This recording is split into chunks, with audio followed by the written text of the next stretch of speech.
Assalamualaikum warahmatullahi wabarakatuh. Saya Nur Hashimah binti Muhammad, nombor matrik 2242018. Okey, tajuk artikel yang saya akan bentangkan adalah pendekatan latihan dalam perkhidmatan ladap bagi meningkatkan penyambatan guru dalam kegiatan kokurikulum di sekolah.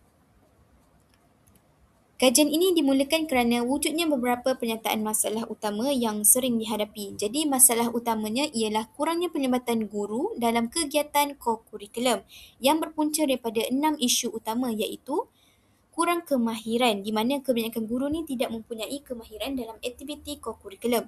Yang kedua, pembangunan profesionalism guru berkaitan bidang kokurikulum kurang diberi perhatian berbanding bidang akademik. Dan yang ketiga, minat dan pengiktirafan di mana guru kurang berminat kerana khidmat mereka dalam bidang ini umumnya tidak diberi pengiktirafan. Yang keempat, penyeliaan. Tiada atau kurangnya sesi penyeliaan oleh pentadbir sekolah dalam gerak kerja kokurikulum. Yang kelima, isu pengurusan di mana tidak mendapat sokongan ataupun tiada sokongan daripada pihak pengurusan sekolah dan juga pihak ibu bapa serta kekangan seperti masa, kewangan, prasarana dan juga kemudahan. Dan akhirnya, wujud persepsi dalam kalangan guru bahawa kegiatan kokurikulum tidak begitu penting untuk dilaksanakan kerana majoriti menganggapnya bukan bersifat akademik dan tidak sepenting kurikulum. Persoalannya, apakah pendekatan-pendekatan ladap untuk meningkatkan tahap motivasi penlibatan guru dalam kegiatan kokurikulum di sekolah? Seterusnya, apakah tahap pendekatan-pendekatan ladap kokurikulum untuk meningkatkan tahap motivasi penlibatan guru? Dan apakah tahap motivasi penlibatan kokurikulum guru berdasarkan pendekatan-pendekatan ladap tersebut?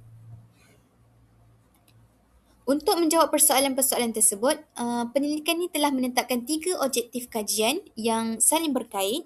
Objektif-objektif ini dia bertujuan untuk mengenal pasti pendekatan-pendekatan ladap kokurikulum guru, kemudian menilai tahap pendekatan-pendekatan ladap kokurikulum guru, dan yang ketiga mengukur tahap motivasi penlibatan keseluruhan kokurikulum guru.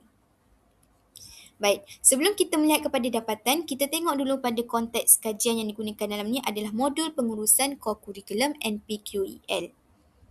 Okey, kajian tinjauan ni dia tidak mengambil data daripada guru biasa tetapi dia menggunakan input daripada 248 peserta program kelayakan profesional pemimpin pendidikan kebangsaan NPQEL yang sedang meneliti submodul pengurusan kokurikulum. Jadi isu-isu yang dinilai dalam soal selidik ni dia dibina berdasarkan perbincangan yang timbul semasa mereka ni menjalani submodul pengurusan kokurikulum. Isu-isu yang dibincangkan dalam modul inilah yang kemudian dijadikan tema utama untuk ukur pandangan mereka ni terhadap pendekatan ladap yang mana yang paling efektif. Okey, kita tengok kepada dapatan kajian. Okey, dapatan kajian ni menunjukkan ada 4 bahagian di mana terdapat 2 pendekatan yang sangat penting dilaksanakan dalam latihan kepada para guru. Antaranya ialah pendekatan ladap kemahiran dan juga pendekatan ladap kerja berpasukan. Okey, antara pendekatan lain yang penting digunakan dalam sesi ladap guru di sekolah adalah pendekatan ladap motivasi instruksi dan sosial, dan pendekatan ladap status dan pengiktirafan adalah sederhana penting. Okey, kita tengok kepada yang pertama iaitu pendekatan ladap kemahiran. Sangat penting untuk meningkatkan pengetahuan dan kemahiran guru dalam kegiatan kokurikulum, di mana guru yang terlatih dan terlihat aktif dalam kokurikulum merupakan faktor penentu kepada penyertaan pelajar di sekolah. Dan pendedahan kursus dan juga latihan guru, dia mempengaruhi keberkesanan pengurusan kokurikulum.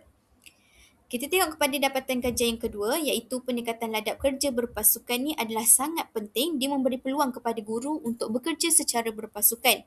Okey, kerja berpasukan ni dia dapat meningkatkan penyertaan guru dalam kokurikulum dan juga bidang lain serta mewujudkan hubungan erat dan juga rangkaian sosial di kalangan guru. Kumpulan yang bekerjasama ni dia lebih berjaya untuk mencapai matlamat. Yang ketiga adalah pendekatan ladap motivasi instruksi dan sosial.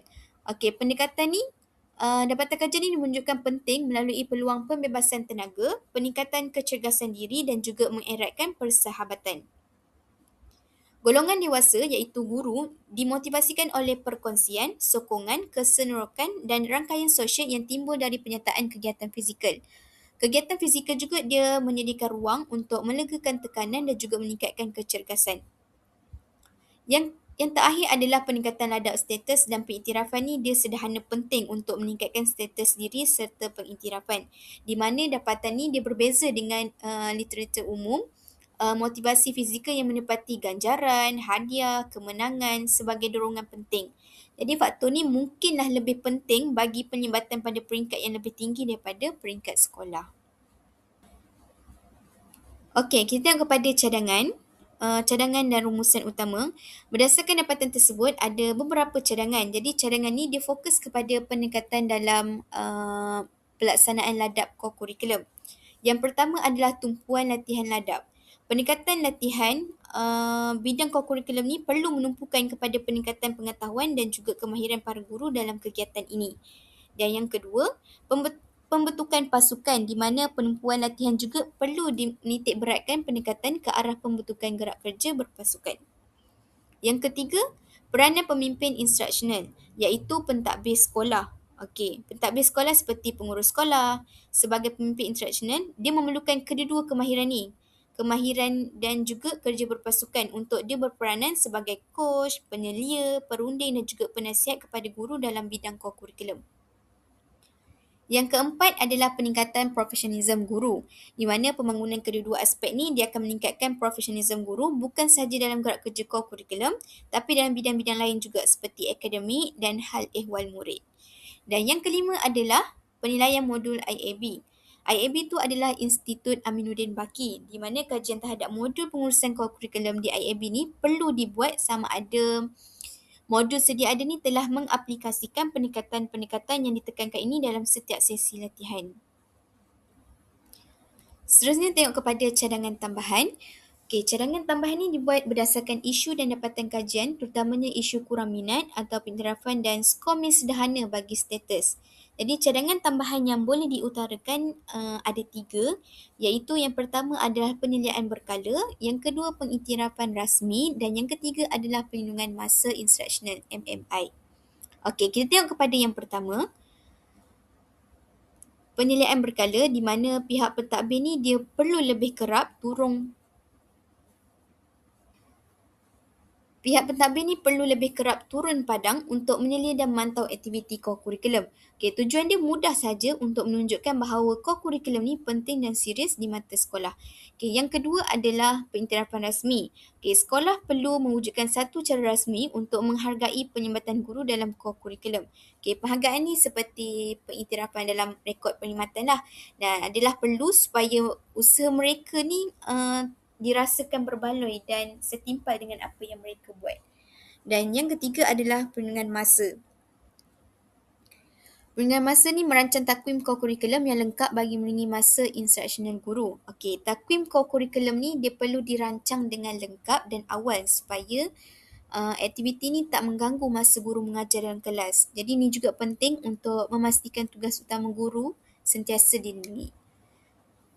Okey, ini adalah rujukan dan itu sahaja daripada saya. Sekian, terima kasih.